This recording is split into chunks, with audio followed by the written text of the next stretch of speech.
Okay, we're going to talk about William Howard Taft. And there he is sitting right there in a chair. He didn't do much as a progressive, but that's okay. He tried. And then Woodrow Wilson we'll also talk about, and we'll talk about the legacy of progressives.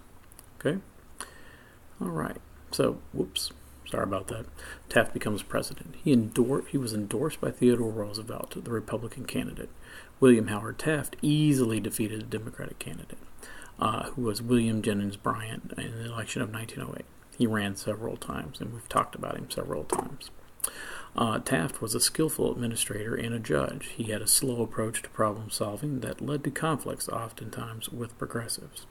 Taft, like many progressives, felt high tariffs limited competition, and they hurt consumers, and they ended up protecting the trusts. So Taft called Congress into session to lower tariff rates.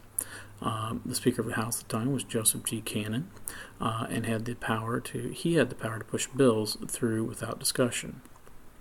Many progressives wanted to unseat him because he blocked their legislation, so Taft stopped the Republican campaign against Cannon, and in return, Cannon pushed a tariff bill through the House. These actions angered many progressives.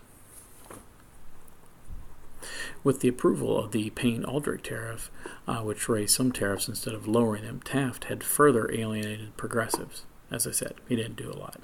Gifford Pinchot, along with other progressives, felt betrayed and angry with Taft. Taft's position with Republicans took a final turn for the worst with the hiring of Richard Ballinger as Secretary of the Interior. Gifford Pinchot charged that Ballinger had tried to turn over valuable public lands in Alaska to a private syndicate or business group for his own profit. The charges were groundless, but Pinchot leaked the story to the press. Taft fired Pinchot for insubordination or disobedience.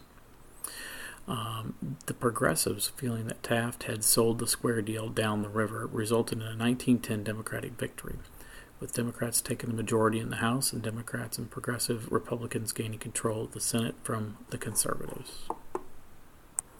Okay, so what did Taft do? Taft's progressive reforms.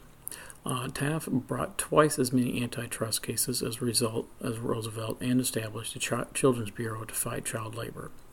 He was a conservationist who monitored the activities of the mining companies, expanded national forests, and protected water power sites from private development. Theodore Roosevelt refused to criticize Taft's actions as president until Taft brought an antitrust lawsuit against U.S. Steel, a trust Roosevelt had established. Progressives convinced Roosevelt to re-enter politics and attempt to replace Taft as the Republican nominee in the presidential election of 1912. Okay, Woodrow Wilson. There he is. There he goes. The election of 1912, Republican conservatives supported William Taft in the election. Most Republican progressives supported Roosevelt. So Taft gained the Republican nomination. Roosevelt ran as an independent for the Progressive Party, sometimes they call it the Bull Moose Party. In the end, the contest came down to two progressives, Roosevelt and Democratic candidate Woodrow Wilson. As governor of New Jersey, Wilson had made his state a model of progressive reform. Roosevelt's new nationalism was a complete line of reforms that favored legislation to protect women and children in the workforce and workers' compensation for those injured on the job. He also wanted a federal trade commission to regulate industry.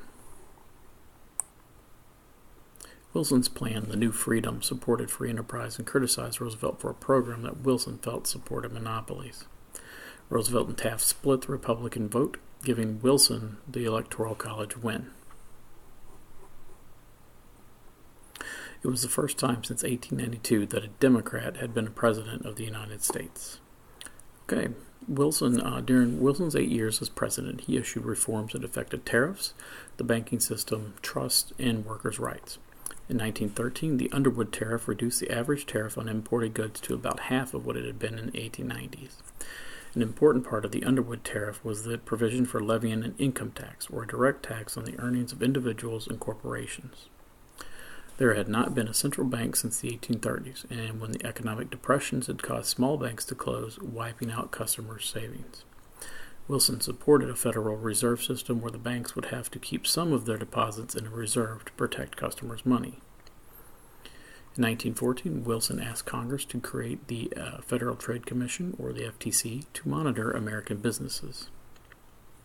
The FTC investigated companies and issued cease and desist orders against companies involved in unfair trade practices. Progressives in Congress responded by passing the Clayton Antitrust Act that put a ban on tie-in agreements and price discrimination. Federal aid and social welfare. Wilson stopped supporting reforms, believing that his New Freedom program was complete. After a shaky congressional election in 1914, Wilson began to support reforms again. And in 1916, Wilson signed the Keating-Owen Child Labor Act, which prohibited children under the age of 14 from working in factories. He also signed the Adamson Act, which established an 8-hour workday for railroad workers. He approved the Federal Farm Loan Act, which provided farms with long-term loans at low interest rates. Okay, so what was the legacy of progressivism? Well, by the end of the Progressive era, Americans looked to the government to play an active role in regulating the economy and helping to solve social problems. In 1905, African American leaders met to demand full political rights and responsibilities and an end to racial discrimination for African Americans. In 1909, the National Association for the Advancement of Colored People, NAACP, was founded by, who was it, by the way? Do you remember? Du Bois. Okay, and that concludes our discussion of the progressive movement.